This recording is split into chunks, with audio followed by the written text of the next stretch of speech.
ஆண்டவருடைய பிள்ளைகளே, இன்றைக்கு கர்த்தர் சமூகத்தில் ஆண்டவருடைய வார்த்தைக்காக எதிர்பார்க்கும் போது ஆண்டவர் என் இருதயத்தில் ஒரு நல்ல வார்த்தையை வச்சார். ஏசாயாவின் தீர்க்க தரிசன புஸ்தகம் 42ஆம் அதிகாரத்தினுடைய 3வது வசனத்தை நம்ம வாசிக்க போறோம். ஆமென். ஏசாயாவின் தீர்க்க தரிசன புஸ்தகம் ஹல்லேலூயா 42ஆம் அதிகாரம் 3வது வசனத்தை நம்ம வாசிக்க போகிறோம். அவர் நெறிந்த நாணலை முறியாமலும் மங்கி எரிகிற திரியை அணையாமலும் நியாயத்தை உண்மையாய் வெளிப்படுத்துவார். கர்த்தருடைய பிள்ளைகளே, இன்றைக்கு இந்த 23வது நாள் ஆண்டவர் நமக்கு கொடுக்கிற ஒரு நல்ல வாக்குத்தத்தம் என்ன அப்படின்னு சொன்னா, அவர் நெறிந்த நாணலை முறியாமலும் மங்கி எரிகிற திரியை அணையாமலும் நியாயத்தை உண்மையாய் வெளிப்படுத்துவார். அவர் நெறிந்த நாணலை முறியாமலும் மங்கி எரிகிற திரியை அணையாமலும் நியாயத்தை உண்மையாய் வெளிப்படுத்துவார். ஹல்லேலூயா. விசேஷமா இந்த வசனம் ரொம்ப ஆறுதலான ஒரு வசனம். வேதம் சொல்லுது, நான் ஆராதிக்கிற ஆண்டவர் அவர் நெறிந்த நாணலை முறியாதவர். பொதுவா இந்த நாணல் அப்படின்றத நீங்க நிறைய ஆத்தோரங்களில் நீங்க பார்க்க முடியும். இந்த நாணல் என்கிற செடி ஆத்தோரங்களில் நிறைய இருக்கும். இந்த செடி என்ன அப்படின்னு சொன்னா, நம்ம எல்லாம் பார்க்கிற செடி கிட்டத்தட்ட ஒரு 6 அடி உயரத்திற்கு வளர்ந்திருக்கிற செடியை நம்ம பார்த்திருப்போம். ஆனா சில நாணல் செடி பார்த்தீங்க அப்படின்னா 20 அடி உயரம் வரைக்குமே இந்த நாணல் செடி வளரக்கூடிய சக்தி இருக்கிறது. இந்த நாணல் அப்படின்றது சாயக்கூடிய தன்மை இருக்கிறது. அப்படின்னா காத்தடிக்கும் போது இந்த நாணல் ரொம்ப லீனா இருக்கிறதுனால இந்த நாணல் ரொம்ப சாஞ்சும். ஆனா இந்த நாணல் நிறைய இடத்திற்கு பயன்படுத்தப்படுது. அப்படின்னா பாய் செய்யறதற்கு, கூட செய்யறதற்கு, நிறைய காரியத்திற்கு பயன்படுத்துறாங்க. ஆனா இந்த நாணல்லையே நெறிஞ்ச நாணல்னு ஒண்ணு இருக்குது. அப்படின்னு சொன்னா இந்த வண்டு பூச்சி எல்லாம் பார்த்தீங்கன்னா இந்த நாணலுக்கு உள்ள போயிடுச்சு அப்படின்னு சொன்னா அந்த நாணலுக்குள்ள ஒரு பெரிய ஓட்டை போட்டதுனால அது நெறிஞ்சிரும், வெயில் பட்டு நெறிஞ்சிரும். அந்த நாணல் காத்து அடிச்சிருச்சு அப்படின்னு சொன்னா அந்த நாணல் பார்த்தீங்கன்னா சாயாது, முறிஞ்சிரும். அப்போ சாய்கிற நாணலை கூட யூஸ் பண்ணிக்கலாம். ஆனா முறிகிற அந்த நாணலை யாருமே பயன்படுத்த முடியாது. ஆனா கர்த்தராகிய ஆண்டவர் வாக்கு கொடுக்கிறார், நான் நெறிந்த நாணலை முறிக்க மாட்டேன், மங்கி எரிகிற திரியை நான் அணைய விட மாட்டேன். இன்றைக்கு இந்த சத்தத்தை கேட்கிற யாரோ ஒருத்தர் நீங்க நெறிஞ்ச நாணலை போல இருக்கலாம். அப்படின்னா ஒரு சின்ன காற்று அடிச்சாலுமே நீங்க முறிகிற அளவிற்கு உங்க சூழ்நிலை இருக்கலாம். பாஸ்டர், நான் ஒரு பச்சையான நாணல் அல்ல, இல்லைன்னா நான் ஒரு காஞ்ச நாணல் அல்ல, நான் நெறிஞ்சிட்டேன். நீங்க இந்த வார்த்தை உங்களுக்கு நிறைய பேருக்கு தெரியும்னு நினைக்கிறேன். நம்ம பாருங்க, அந்த விவசாயத்துல இருக்கிறவங்க எல்லாம் எந்த பொருளா இருக்கட்டுமே, எந்த பொருளா இருக்கட்டும், பச்சையா இருக்கும்போது அதுல ஒரு பலன் இருக்கும். அதுக்கு நேரத்துல காஞ்சதற்கு பிறகு பாத்தீங்கன்னா அதுல ஒரு பலன் இருக்கும். ஆனா அதே நேரத்துல அந்த பொருள் நெறிஞ்சிருச்சுன்னு வச்சுக்கோங்களேன், அந்த தன்மையை விட்டுருச்சுன்னு வச்சுக்கோங்களேன். நீங்க நிறைய இடத்துல மரங்களை பார்ப்பீங்க, அந்த மரம் பச்சையான மரத்துக்கு ஒரு பலன் இருக்குது, காஞ்சதற்கு பிறகு அந்த மரம் அதோட பலன் ஆகும். ஆனா சில மரங்கள் பார்த்தீங்க அப்படின்னா உள்ளுக்குள்ள நிறைய இடத்துல வெடிப்பு விழும் பாருங்களேன். அந்த வெடிப்பு விழுந்த மரம் பிளக்கிறதற்கு, விறகுக்காக பயன்படுத்துறது, அதுக்கு ரொம்ப ஈஸி. அதுதான் நெறிஞ்ச நாணல். வேதம் சொல்லுகிறது, நீ அதுவும் ஒரு சாதாரணமான மரம் அல்ல, நாணல். நாணல் இருக்கிறதுலே ரொம்ப பலவீனமானது. இந்த சத்தத்தை கேட்கிற ஆண்டவருடைய பிள்ளையே, நீங்க இந்த சூழ்நிலையில தான் நீங்க கடந்து வரலாம். பாஸ்டர், கர்த்தர் என்கிட்ட தான் இந்த வார்த்தையை பேசுறாரு, நான் ஒரு நெறிஞ்ச நாணலை போல இருக்கிறேன், ஏற்கனவே நான் பலவீனமானவா, ஏற்கனவே நான் பலவீனமானவன், ஏற்கனவே என்னால ஒண்ணுமே பண்ண முடியல. ஆனா இப்போ நாட்கள் தாண்ட தாண்ட தாண்ட நான் ரொம்ப நெறிஞ்சிட்டேன். ஆனா என் மேல காத்து பலமா அடிக்குது, என் மேல பிரச்சனை அதிகமாய் கடந்து வருது, நான் முறிஞ்சிருவனோன்னு எனக்கு பயமா இருக்குது, நான் நிற்க முடியாதோன்னு எனக்கு பயமா இருக்குது, எனக்கு கொஞ்சம் கூட பலனே என்கிட்ட இல்லை. ஆனால் கர்த்தராகிய ஆண்டவர் இன்று நமக்கு திருவிழம் பற்றுகிறார். அவர் நெறிந்த நாணலை முறியாத கர்த்தர், நெறிந்த நாணலை முறியாத கர்த்தர். எவ்வளவு பெரிய காற்று அடிச்சாலும், எவ்வளவு பெரிய பிரச்சனை வந்தாலும், கர்த்தராகிய ஆண்டவர் இன்று வாக்கு கொடுக்கிறார், இல்ல உன்னை நான் முறிகிறதற்கு நான் ஒப்பு கொடுக்க மாட்டேன். கர்த்தருடைய கரம் அந்த காற்றுக்கு விரோதமாய் நிற்கும், அந்த பிரச்சனைக்கு விரோதமாய் நிற்கும். உடம்பிலையும் பலன் இல்லை, மனசுல பலன் இல்லை, நிற்கிறதற்கு பலன் இல்லை. ஆனால் கர்த்தர் வாக்கு கொடுக்கிறார், அவர் நெறிந்த நாணலை முறியாத கர்த்தர். ஹல்லேலூயா. கொஞ்சம் கூட பலனே இல்லாதது என்ன அப்படின்னு சொன்னா நெறிந்த நாணல். அப்படின்னா கொஞ்சம்னா அது எதிர்பார்க்கவே முடியாது. ஒரு சின்ன பிள்ளை வந்து போய் அந்த நாணல்ல கை வச்சா கூட அந்த நாணல் என்ன பண்ணுவோம்னா முறிஞ்சிரும். நம்ம வந்து லைட்டா தட்டுனா போதும் அது முறிஞ்சிரும். காரணம் என்ன அப்படின்னா அந்த நாணல் வந்து பச்சையா இல்லை, அது நெறிஞ்சு போய் இருக்குது, அது காஞ்சு நெறிஞ்சு போய் இருக்கிறது. ஆனா கர்த்தராகிய ஆண்டவர் அதை முறிகிறதற்கு கர்த்தர் அனுமதிக்க மாட்டார். ஒரு நெறிந்து போன நாணல் நிமிர்ந்து நிற்கிறது கூடாத காரியம். ஒரு நெறிந்து போய் இருக்கிற நாணல் காற்றுக்கு தாங்குவது கூடாத காரியம், பிரச்சனைக்கு கூடாத காரியம். ஆண்டவருடைய பிள்ளையே, நீங்க பிரச்சனைக்கு தாங்குவது கூடாத காரியம்.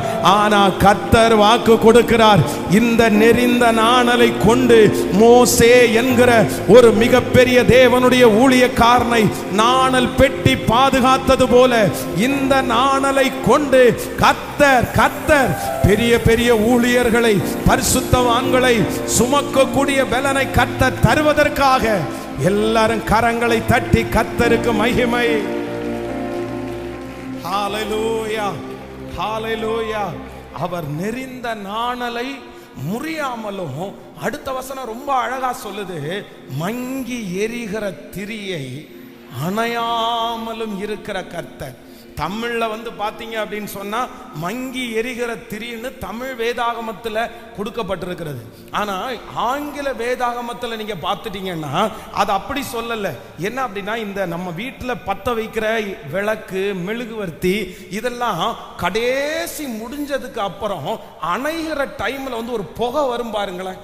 அப்படின்னா லைட்டா ஒரு தீ மட்டும் இருக்கும், ஆனா அதுல புகை வந்துட்டே இருக்கும். அந்த புகை வந்துச்சுன்னாலே நம்ம உடனே நினைச்சிட வேண்டியதான் அது என்ன பண்ண போகுது, அவ்வளவுதான், அது வந்து செத்து போக போகுது அப்படின்னு அர்த்தம். அப்படின்னா அந்த ஸ்மோக் வரும்னு சொல்லுவாங்கல்ல, அந்த புகை வர்றது. அப்போ ஆங்கில வேதாகமம் சொல்லுகிறது, நம்முடைய தேவனாகிய கர்த்தர் நெறிந்த நாணலை முறியாமலும் மங்கி எரிகிற திரி. அப்படின்னா ஆல்ரெடி 99% டெத்து, அவ்வளவுதான், இனி 1% தான் இருக்குது. அப்படிதான் உலகத்துல சொல்லுவாங்கல்ல, வெறும் உயிர் மட்டும் ஊசலாடிட்டு இருக்குது, ஒன்னும் இல்ல.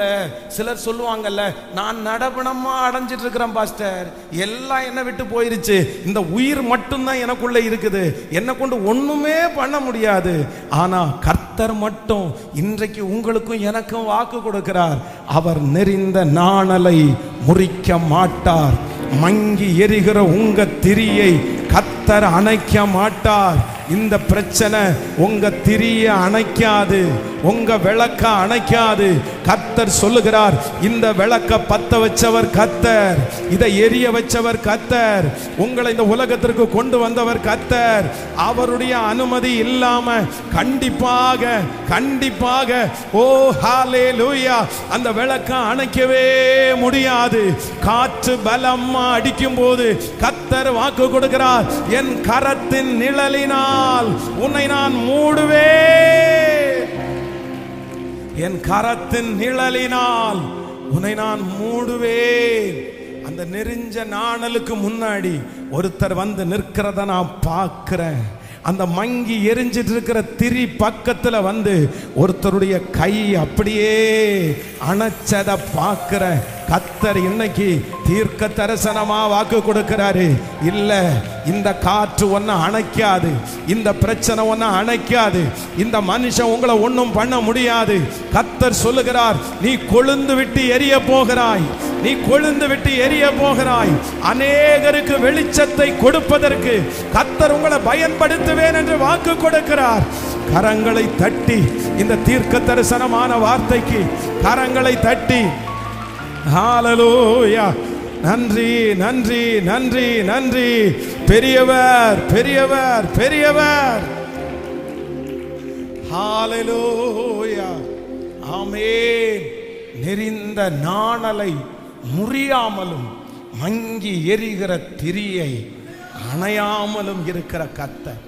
எவ்வளவு கரிசனை நம்ம மேல ஆண்டவருக்கு, எவ்வளவு கரிசனை, எவ்வளவு கரிசனை. அந்த லாஸ்ட் மினிட் வரைக்கும் நம்மளை காப்பாற்றணும்னு நமக்காக துடிக்கிறவர் யார் அப்படின்னா கர்த்தர். நான் நம்புறேன் ஆண்டவர் இன்றைக்கு கிருபையாய் வாக்கு கொடுக்கிறாரு. யாருமே உன்னை காப்பாற்ற முடியாதுன்ற சூழ்நிலையில நீங்க தள்ளப்பட்டாலும் கர்த்தர் வாக்கு கொடுக்கிறாரு, நான் உன்னை காப்பாற்றுவேன். ஆண்டவர் நம்மளை காப்பாற்றுவார். நான் ஆராதிக்கிற கர்த்தர் என்னை காப்பாற்றுவார். முழு பலத்தோடு இந்த வார்த்தையை விசுவாசிக்கிறவங்க கைகளை மேல உயர்த்தி சத்தமா நான் நம்புற ஆண்டவரேன்னு சொல்லுங்க. சொல்லுங்க, நாங்க நம்புற ஆண்டவரே. ஆமென். சொல்லுங்க, நான் நம்புற ஆண்டவரே. சிங்க கெபி ஆனாலும் தீச்சூளை ஆனாலும் என்ன காப்பாத்துறதுக்கு ஒருத்தர் இருக்கிறார். ஹalleluya. இந்த சத்தத்தை கேட்டுக்கொண்டிருக்கிற நிறைய பேருக்கு முன்னாடி காற்று பலமா இருக்குது. அந்த காற்றை எதிர்க்கிறதுக்கு நீங்க பச்சை நாணலா கூட இல்ல, நீங்க நெறிஞ்ச நாணலா இருக்கிறீங்க. நீங்க மங்கி எரிகிற திரியா இணைக்கிறீங்க. நீங்க அந்த காற்றை பார்த்து பார்த்து பயப்படுறீங்க, அந்த பிரச்சனையை பார்த்து பார்த்து பயப்படுறீங்க. இது என்ன அழிக்காம போகாதுன்னு நீங்க நினைக்கிறீங்க. ஆனா கர்த்தர் மட்டும் குறுக்கால நின்று தன்னுடைய கையை வச்சு மறைச்சு, இது நெறிஞ்ச நாணலா இருந்தாலும் இதை முறியாம பாதுகாக்கிறதுக்கு ஒருத்தர். நல்ல கரங்களை தட்டி ஆமென். ஹalleluya. நன்றி அப்பா. சிங்க கெபியோ சூளை நெருப்போ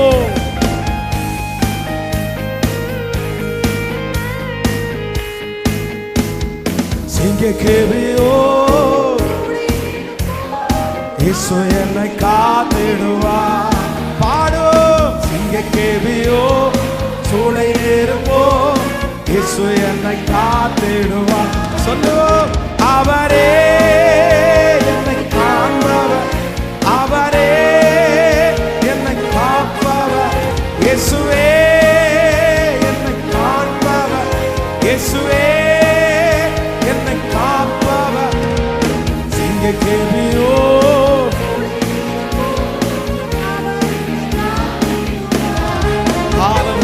சிங்க கெபியோ இயேசு என்னை காத்திடுவார். எதிரிகள் எதிரிகள் என்னை சுற்றி வந்தாலும் தூத சேனைகள் கொண்டு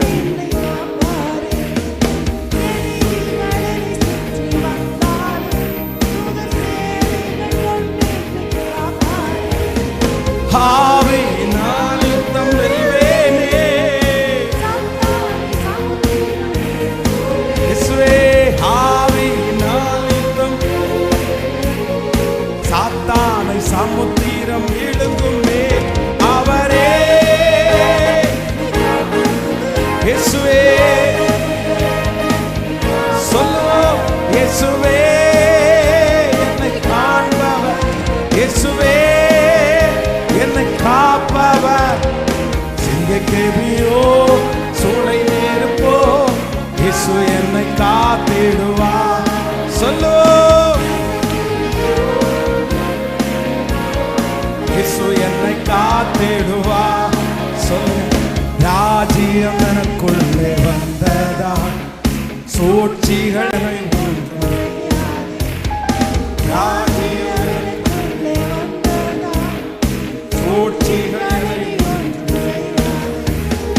அற்புதம் எனக்காக செய்பவர், அதிசயமாய் வழி நடத்துவார். அற்புதம் எனக்காக செய்பவர், அவரே காண்பவர், அவரே இயேசுவே என்னை காண்பவர், இயேசுவே என்னை காப்பவர். சிங்க கெபியோ சூளை நெருப்போ இயேசு என்னை காத்திடுவார். சிங்க என்னை ஆற்றிடுவார். ஹல்லேலூயா. அவர் நெரிந்த நாணலை முறியாமலும் மங்கி எரிகிற திரியை அணையாமலும் இருக்கிற கர்த்தர். கையை உயர்த்தி அப்பா பார்த்து சொல்லுவோம், நீங்க நெரிந்த நாணலை முறியாமலும் மங்கி எரிகிற திரியை அணையாமலும் இருக்கிற கர்த்தர். சொல்லுங்க, நீங்க நெரிந்த நாணலை, ஆமாப்பா ஆமாப்பா ஆமாப்பா, மங்கி எரிகிற திரியை அணையாமலும் இருக்கிற கர்த்தர். ஹல்லேலூயா. எவ்வளவு கரிசனை உள்ள தெய்வம் கர்த்தர். இன்னைக்கு வாக்கு கொடுக்கிறாரு, நான் உங்களை, ஆண்டவர் நம்மளை காப்பாத்துறதுல ஆண்டவர் கவனமா இருப்பாராமா. நான் நம்புறேன் கர்த்தர் நம்மளை காப்பாற்ற போறாரு. உங்களையும் என்னையும் ஆண்டவர் சொல்றார், நான் உன்னை காப்பாத்துவேன். இந்த பிரச்சனையிலிருந்து நான் காப்பாத்துவேன், இந்த சூழ்நிலையிலிருந்து உன்னை காப்பாத்துவேன், இந்த புயலிலிருந்து உங்களை காப்பாற்றுவேன். ஆமென். இந்த வசனத்தை நான் தியானிச்சுட்டே இருக்கும்போது ஆண்டவர் இந்த நெரிந்த நாணலையும் இந்த மங்கி எரிகிற திரியையும் கர்த்தர் என்ன பண்றாருன்னா காப்பாற்றுகிறார். அதை வாசிக்கும் போது ஏன் ஆண்டவர் காப்பாற்றுறார், எதுக்கு ஆண்டவரை காப்பாற்ற முடியும்? பொதுவாக இந்த ரெண்டு காரியத்தையுமே உலகத்தில் இருக்கிற மனிதர்கள் ஒரு பெரிய பொருட்டாகவே எடுக்க மாட்டாங்க. ஏன் பொருட்டா எடுக்க மாட்டாங்கன்னா, நம்பர் 1, முதலாவதாக இந்த நெரிந்த நாணலை காத்து அடிக்கும் போது, ஒரு நெரிஞ்ச நாணலை ஒரு மனுஷன் காப்பாத்துறதுனால அதுக்கு எந்த பிரயோஜனமுமே இல்லை. ஏன்னா அந்த நெரிந்த நாணலை வைத்து அந்த மனுஷனால ஒண்ணுமே பண்ண முடியாது, யூஸ்லெஸ். அது பயனற்ற ஒரு பாத்திரம், அது பயனற்ற ஒரு பொருள். அதனால எந்த பிரயோஜனமும் யாருக்குமே கிடைக்க போறதில்லை. ஆனா யாருக்குமே பிரயோஜனம் இல்லாத ஒரு நெரிந்த நாணலை ஆண்டவர் ஏன் காப்பாத்துறாரு, கர்த்தர் ஏன் காப்பாத்துறாரு? நான் நம்புறேன் ஆண்டவர் யாரெல்லாம் இந்த உலகத்துல இது இனி பயன்படாதுன்னு சொல்றோமோ, யாரெல்லாம் இது பிரயோஜனம் இல்லைன்னு சொல்றோமோ, அந்த பாத்திரத்தை கர்த்தர் காப்பாற்றுகிறார். கர்த்தர் ஏன் காப்பாற்றுகிறார் அப்படின்னு சொன்னா, அந்த நெரிந்த நாணலை கொண்டுதான் ஆண்டவர் பெரிய அற்புதத்தை கர்த்தர் செய்ய போறார். ஹல்லேலூயா.